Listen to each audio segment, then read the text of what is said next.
এই দেখো বন্ধুরা, আজকে আমি বৃহস্পতিবারের আমি আজকে ঘট পেতেছি। এর আগে একদিন শেয়ার করেছিলাম, আজকে আমি তোমাদের সাথে শেয়ার করছি, কেননা আজকে একটু টাইম আছে। এই দেখো লক্ষ্মী ঠাকুর, আমি লক্ষ্মী ঠাকুরের সামনে ঘট পেতেছি। আর এখানে অনেকগুলো ঠাকুরই আছে, তোমরা তো দেখতেই পাচ্ছ কী কী ঠাকুর আছে। আজকে গাছের লাল জবা দিয়ে কিন্তু পুজোটা দিয়েছি। আর দেখো এখানে লক্ষ্মী ঠাকুরের সামনে গণেশ আছে, বজরংবলী আছে, সরস্বতী ঠাকুর আছে।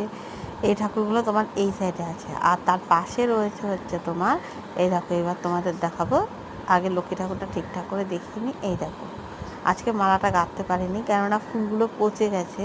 যে দোকান থেকে ফুলগুলো দিয়েছিল জল ভর্তি ছিল বলে ফুলগুলো ভালো ছিল না। তো গাছের ফুল দিয়ে বেশি পুজো দিয়েছি, আর কয়েকটা ফুল ছিল সেটা দিয়ে আর মালা গাঁথতে পারিনি। এই দেখো শিব ঠাকুরটা, শঙ্করটা, আর এখানে তখন কর্পূর দিয়েছিলাম, তাই এরকম জ্বলছে।